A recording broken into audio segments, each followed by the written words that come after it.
Oh, Hello. hello, hello, Jay Hey. Bearhead. Thanks for coming in. How's it going? How are you doing? I'm doing all right. My mind's been kind of like occupado lately. Oh, I've really? kind of like a puzzle box situation going on up on the old bear hat noggin. Oh, isn't that kind of all how always how it is, huh? Yeah, it's because it's like when there's like conflict between like needs and like wants and like people's personal issues, but everyone's like relationships to each other are like kind of fraught or complicated. Mm-hmm. And like, especially when you're like a roommate to that situation and like not really like more directly involved in the other people's lives than that, but like because you're a roommate and a friend to everyone involved, you kind of have to be more involved than you really want to be. And it's kind of Mm. it's kind of torturous to to think about. Mm. Yeah, so is this something new with you? Is this something that's happening in your life? With Oh, like oh no, I'm fine. My life is actually perfectly okay, and I have no mental health problems. Um, but I'm oh. thinking back to like when I did, because I saw the new Hellraiser, and it was like white knuckling, upsetting, put me back in the sunken place moment. When we first meet our protagonists having a fucking argument in the kitchen. Oh, yeah, yeah. So you checked out the new Hellraiser film. Yeah, I mean, I had to. David Bruckner, director, really Yes. loved The Ritual, really loved the Night House, I really like loved The Signal. liked The Signal, liked his short in VHS, probably the only one that still holds up from that. Um, don't really remember what his was in Southbound. That one was kind of mid. Maybe that's not on him though. Maybe that's on the rest of the guys who made Southbound. It's their fault. It's their fault. And we got cunted up Pinhead, Ugh. Yeah. Jamie Clayton.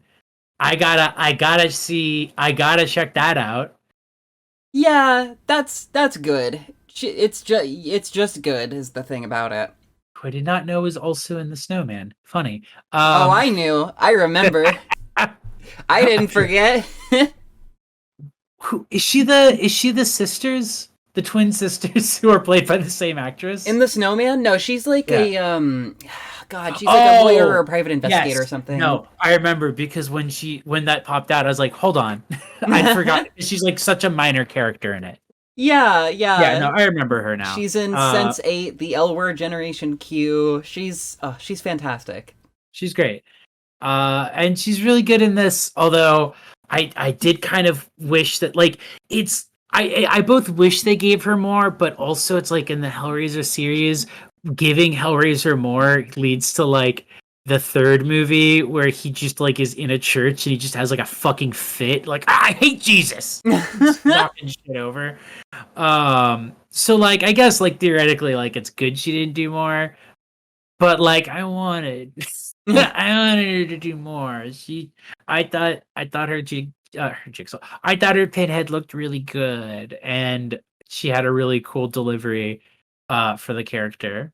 hmm Which actually like, as someone who also like really likes the first two Hellraisers, I did go back and rewatch them. After I watched this, Uh-huh. um, I kind of like her delivery of Pinhead's lines more.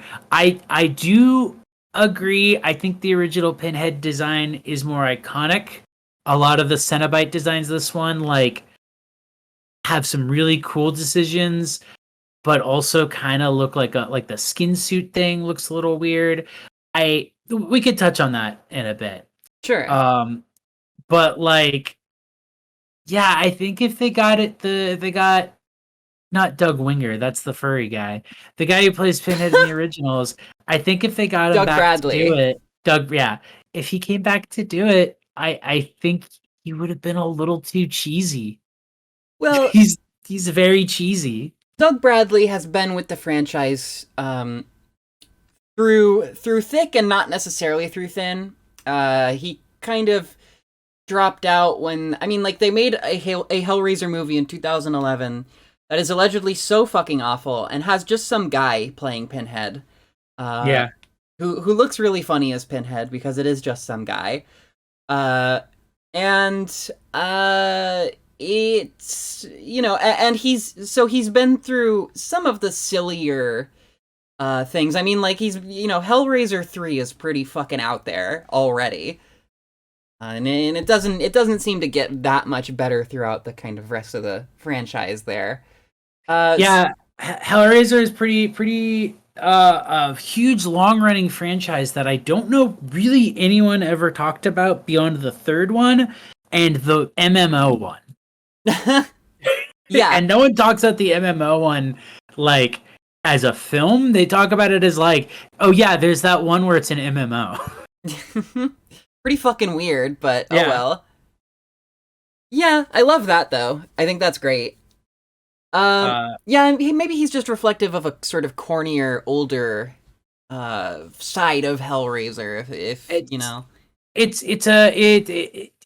it's a time. It's like a thing where it's like I guess a better way to put it is that it's like if they were to remake Freddy like Nightmare on Elm Street like this, which to be clear, they fucking shouldn't. That movie series is perfect at the way it is.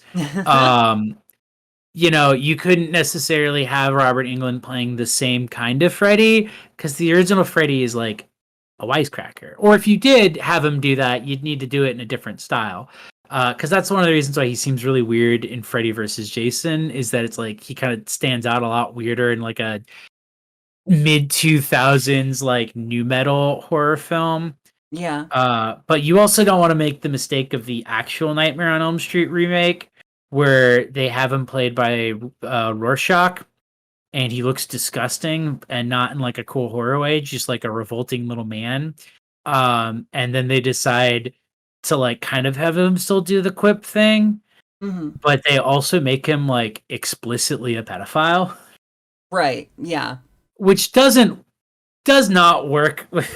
Like audiences don't want to come back and see the movie. Don't want to come back for the second one once you have that in your movie. Yeah. Like, Yeah. yeah, he's a child killer and there's implications of that in like the original series, but that's like different than just like this guy, he's a pedophile.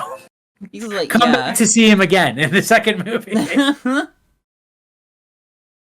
Your favorite killer, everybody, right? Just dress It, up like him. your favorite character that you love to dress up as is like literally the like one thing that universally across people's like ideologies can agree is like bad. Is like Yeah, yeah, that's kind of rough.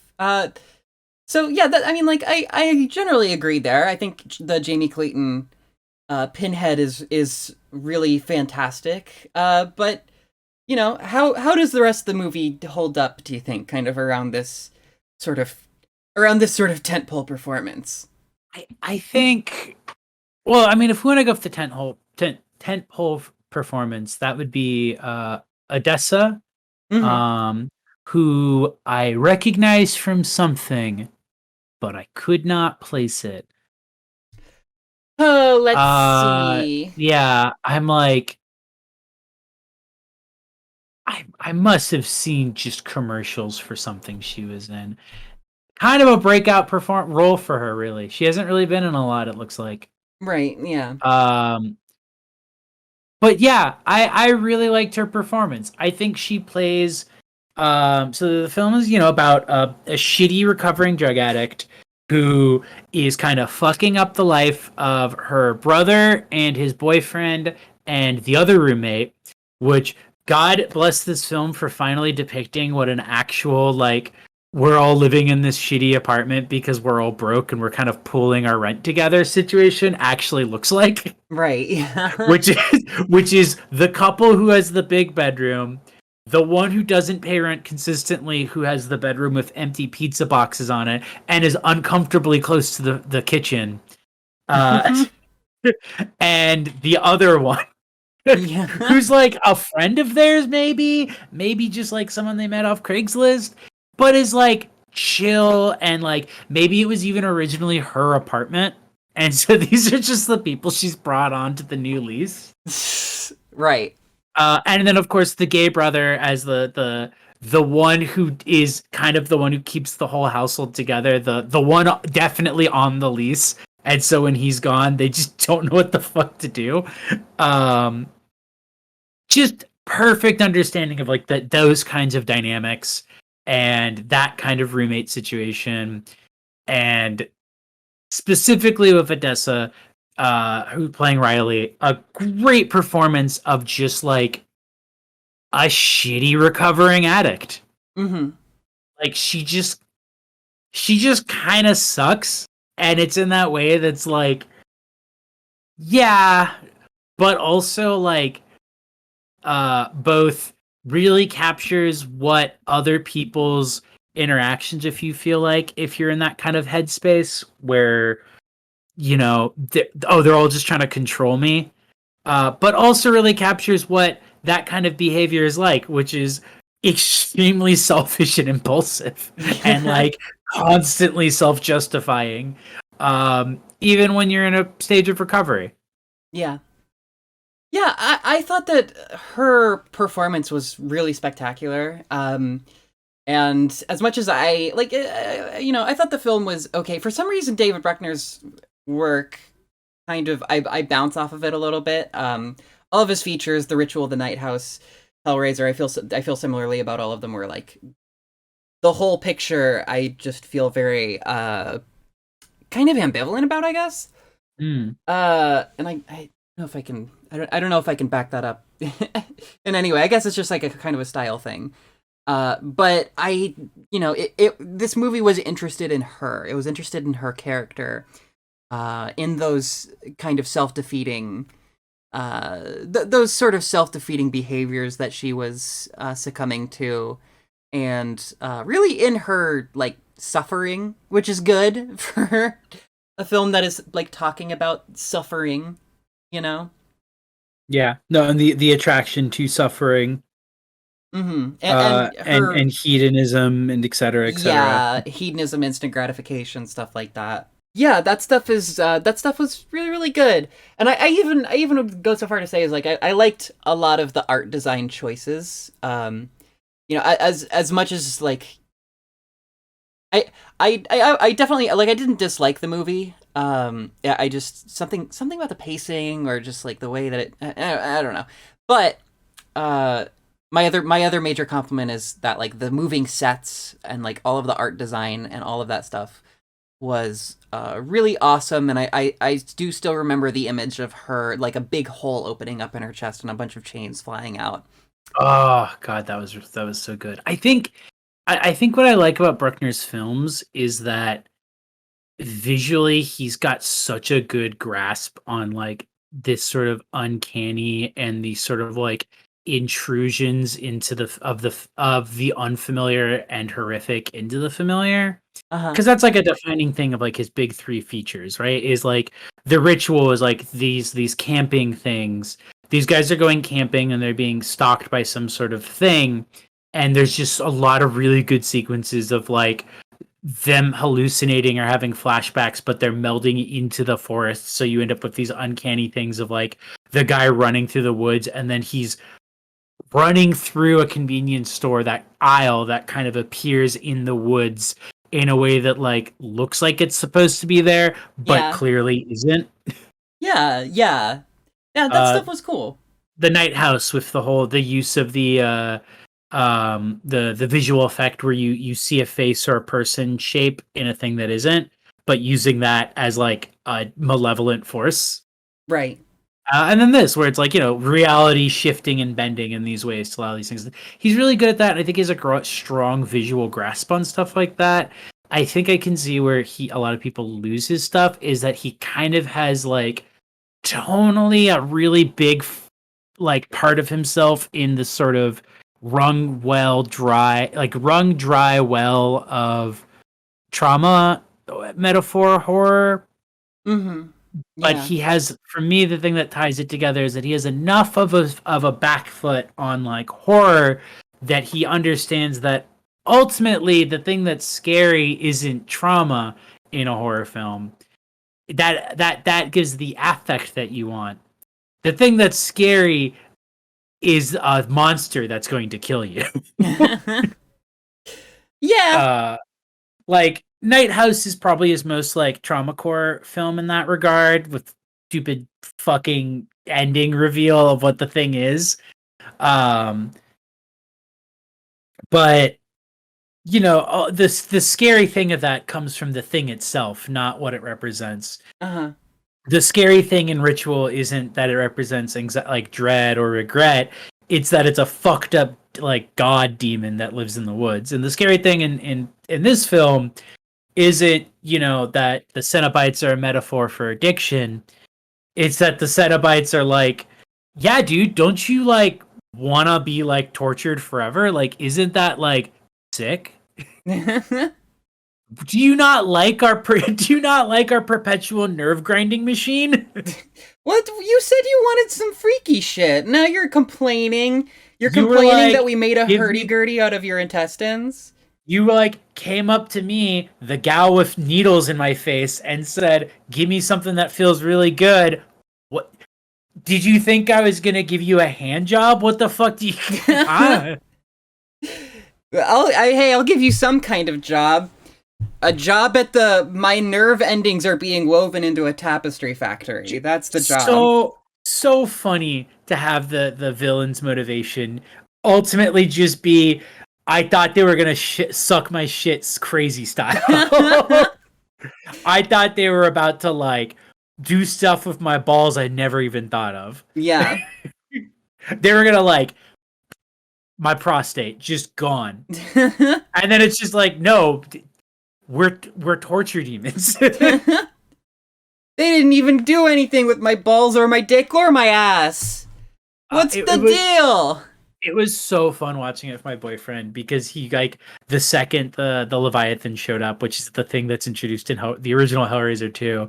He's like, I'm so glad that they're touching on like the weird lore of the series, but also get that like it's not that you should be explaining the lore. It's just that like this weird implication of like, yeah, the Cenobites act on behalf of a god that is a really long triangle.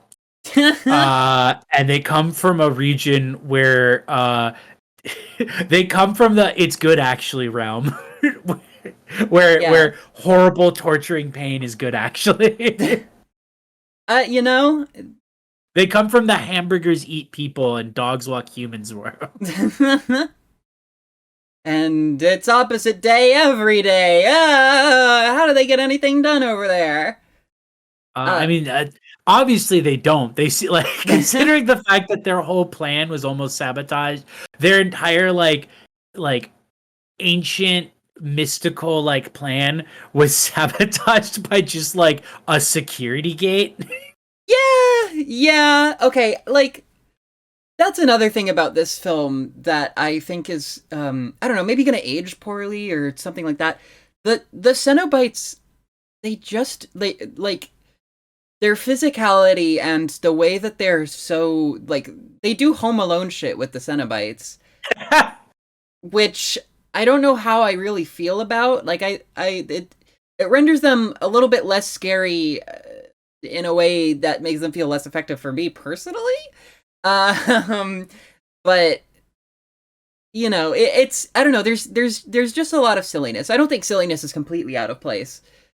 I mean, yeah, But and that's it. Having rewatched the first two, like there's a lot of silly stuff in those. yeah, There's that great shot in the second one of oh, I'm blanking on her name, but the character who comes back from hell and she's just smoking completely skinless, wearing a white suit, no, God, yeah, and just smoking a cigarette. Such a fucking great scene. that's so good. Um, but yeah, I can definitely see that. I guess to me, it's like the thing that I find interesting about the Cenobites as horror characters is that they are clearly constrained by some sort of rules and laws, but what those are completely inscrutable. So Yeah. like the security gates thing works because it's like he clearly researched it enough to engrave something on it that like renders them powerless or like they must act on behalf of it. But like the characters that we're watching the film through, like they don't know what the fuck that is. They're just like, oh, okay, I guess the security gate stops them from coming in. I don't know why. I guess it just works on the otherworldly beings from Planet Fleck. Uh, Uh Speaking of the Cenobites, I what did you think of them overall? I'm very sad that Butterball wasn't here. I am also extremely sad that Butterball wasn't here, and I felt like it was cheating to, in his place, give us two versions of Deep Throat from the original. That's the one with the gashed open throat, where they just kind of do her thing, but then they do her thing, but it's like breath play Oh yeah. with the one of the flesh stretched over it. A lot of people I see have complained about like, oh, but it's not leather, like it's missing that S&M, 80s horny thing. But I feel like I don't know, I feel like the S&M aesthetic is like so fashion now Oh yeah, that absolutely. like I think it just wouldn't read the same way. I think it would just read as just like runway looks. Mm-hmm. So I like that kind of in keeping with the same tradition of like, well, what would be a more modern version of like extreme S&M from the 80s, which would be like extreme body mod culture. Yeah. Because like that's kind of what a lot of their design, like some of it doesn't quite work, but like there's like one of them has like the things on their head that clearly are supposed to kind of look like the implants under the dermis that people will get on their heads. There's the like skin stretching. I want to say one of them has the like ribbon through the back muscles kind of thing. Mm. Very, very obvious like extreme body mod, which does dovetail with like a lot of extreme kink nowadays. Yeah. Um, there's the roommate who gets killed, and it's really obviously like shot in a way that is supposed to invoke like suspension bondage, which usually goes hand in hand with like extreme body mod people. Mm-hmm. Uh, so I really like that because it's like that absolutely works for like the updated version of these characters. You want to invoke that sort of titillating to your average person thing, but like nudge nudge wink winking to the true freaks in the audience. And like come on, the needle in the throat thing where it's like, oh, like one good note held forever, that sucks. You wanna tune it, and he's like manually cranking like the pitch of her scream with a needle through her throat. There's no way a generation of Fujoshis on Tumblr aren't gonna just be like drawing that with their OCs for the next like 10 years. Yeah, that's pretty good. That stuff's pretty good. Yeah, Like there's that, I think it's just that it's tuned to a different horny than people who think of themselves as being cool because they're into fairly normal now kinks. uh-huh. It's not tuned into the ones they're used to, and so I feel like a lot of them are like, oh, it's this one's not as horny, and it's like, I mean, I'm sure your parents said that about the '80s one. I'm sure they didn't think it was horny either. Right, right, yeah. Yeah, I don't yeah, it seems there's kind of a low rumbling disagreement on the horny level of Hellraiser and, kind of kind of what it the that subtle sort of change from I guess the original. Yeah, it seems like it's going hard in the direction of that body mod stuff. Or I don't know, it's like that was always the thing with Hellraiser was like, oh, you are pierced by hooks and you are flayed alive and you know, uh jibbed essentially. uh but yeah, yeah, I don't know. I don't know. I gotta revisit older stuff in the series. I also really kind of want to check out the Hellbound Heart by Clive Barker in the first Oh place. yeah, no, I really should check out the original book at some point. Yeah, absolutely. I was watching Hellraiser 2022, Hulu Hellraiser, which I think is what it's going to be colloquially referred to as. Uh, And They really should have just given it like a subtitle. Hellraiser Reborn, Hellraiser Redux. Hellraiser X. I don't think they've had an X in the franchise yet. They Oh can get away with it. yeah, yeah, like Jason X. Uh, yeah, I was watching with somebody who is a little bit more familiar with the Hellbound Heart. And they seem to kind of have issues generally with the characterizations of the Cenobites. I think in the original they're usually more kind of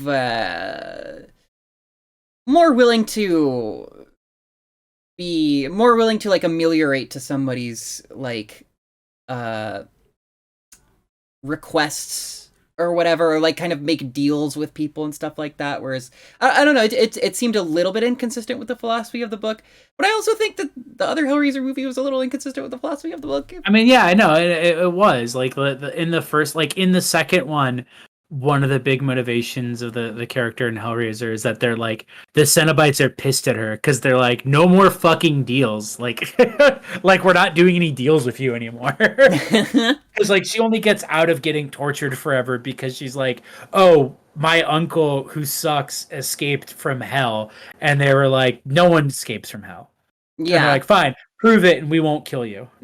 yeah.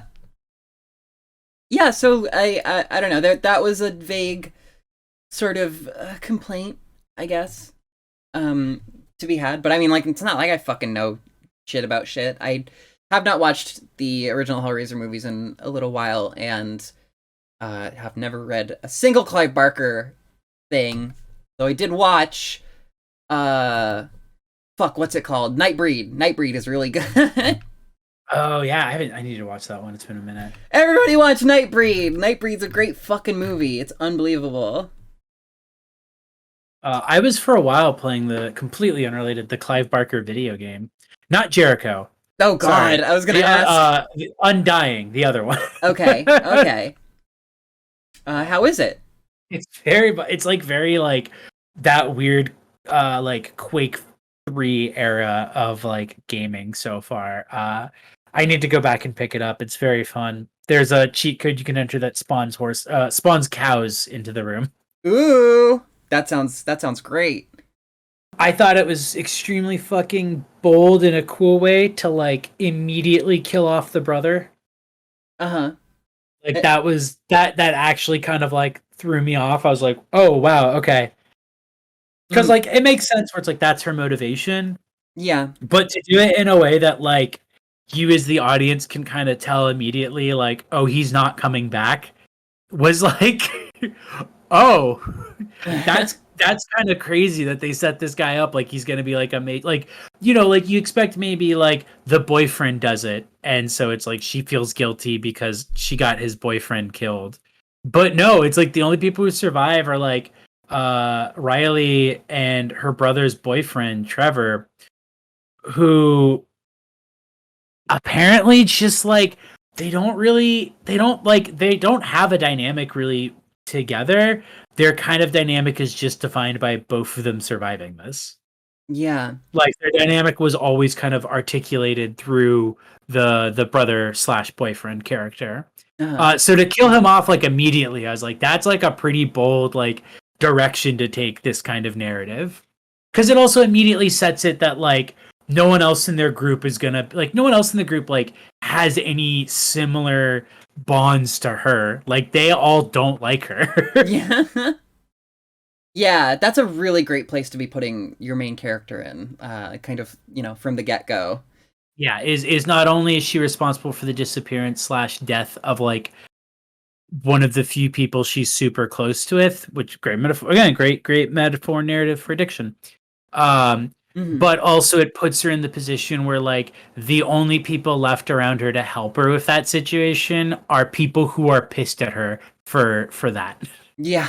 Are people who only see her as having caused it and making the situation worse, and a skeezy enabler who turns out to have kind of a dumb twist, turns out to be working to be in on it the whole time. Yeah, that was a pretty I goofy. I thought that was a really weak twist. Like it was a thing where it's supposed to make you go like, "Oh, that's why he was like, let's get rid of it immediately," and why he knew all this stuff and why he believed her so quickly. But it's like, I don't know, that just kind of makes him like that makes his motivations like weaker. Like his motivations are much more interesting when he's kind of also like a fucked up like addict dude and he's just like, "Yeah, I believe you because I'm also insane." Yeah. Yeah, I didn't love his character. Um yeah, it's really like the main four that kind of had the biggest impact. The ones that I remember the most really from the movie is like her brother, his boyfriend, and like Nora because of her very memorable sort of arc and death scene. Um yeah, I don't know, that stuff is kind of hit or miss, but what did you think of the weird new puzzle box that is like a multi-shape? That so funny. I'm sure that that's like a thing in like the rest of the movies because in the second one it does turn into the Leviathan, Uh-huh. but it like turns into that as like a weapon if I remember correctly. Mm. Um, there's like weird lore in that one, and this kind of like changes it and builds off it. So like, but the thing where it's like impossible to solve. Only those with IQ 180 can fix this, can solve this puzzle box. That was very funny, but I was like, okay, I guess that's like a way to take this. Also, the like you have to sacrifice and solve my puzzle 6 in order to summon the big stone that will grant you one of 6 wishes. But be careful, they might have a little twist, and who knows? Maybe future films we can see what the other options bring. Huh? Oh, see But what else making is. lament and life a metaphor or like not a metaphor, but it's like the different configurations represent the different wishes, and lament being the default one where you start over at the beginning, basically. Right. I really like because it's like all of this is for nothing, but it's to get you back to the beginning, but with everything that you've lost still in place, Mm. and to have gained nothing, which is like a good existential slash dramatic theme of horror in that regard. Is that the only thing she can really fight all this way for is to just go back to things being normal, but all the people she's killed are still dead. Yeah. Yeah, I mean that's good. You can't undo it. You can only progress back to a sense of normalcy. Yeah, kind of simply have to live with it. Uh, you know, kind of manage your grief around it. Try to continue moving and functioning. It was very funny that Pinhead was just like, "Wow, you chose the stupidest one." Wow, that one sucks. Wow, you chose the most fail and cringe configuration. Well, okay. Wow, I think all the other prizes are really good, but that one's dumb. Guilt doesn't even feel good. It sucks. Oh god. That's really good. Yeah, I mean good characterization. Good way for her to just be like, I don't know, kind of slightly judgmental in those moments. Yeah. We finally have a good horror film about Jeffrey Epstein. Oh my god. It was kind of about a guy basically hiring like underage sex workers or some shit like that, right? Yeah, yeah, basically being like so rich and powerful and enmeshed in like scandal and corruption, but like getting away with it because he can blackmail people, that he's just perpetually chasing like newer and newer highs at the expense of an exploitation of usually sex workers, Uh-huh. and implicitly like underage ish people. Uh, because like the person that he kills at the start of the film, I feel like is was definitely cast to be kind of like ambiguous about how old they are. Yeah, But like not enough so that it's like explicitly stated that like this is like an underage teenager. he struck me as like a euphoria teen. you know? Yeah, no, yeah, exactly that. Like the sort of a teenager played by an adult character. Mm-hmm. But yeah, I really liked that. I really liked that like the reveal is that the thing he chose wasn't even power like you would expect. It was pleasure because he's already got all the power in the world that he thought he'd want. But now that he Mm. realizes that like, oh, your guys' idea of power of pleasure is fucked up. Unlike my ideas of pleasure, which are normal and good.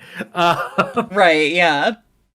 But yeah, like the second like it showed her like researching and like googling and finding all these articles and like putting pieces together, I was just like, oh my god, this is literally the Epstein Hellraiser. God.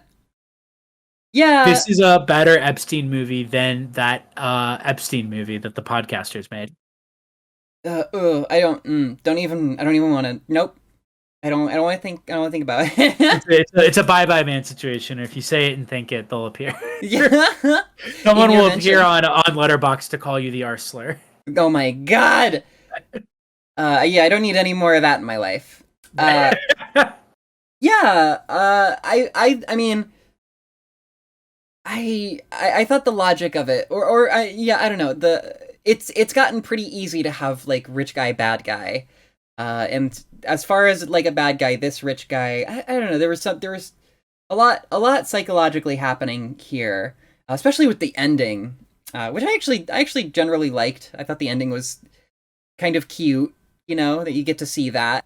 Oh, him being tortured into a Cenobite. Yeah, pretty much. Yeah, no, I thought that was really good. Also, another thing that's kind of like lifted from honestly, this film takes a lot more from Hellraiser 2 than it does from Hellraiser 1. Really? Yeah, but the first Hellraiser 1 is honestly kind of like a slow burn.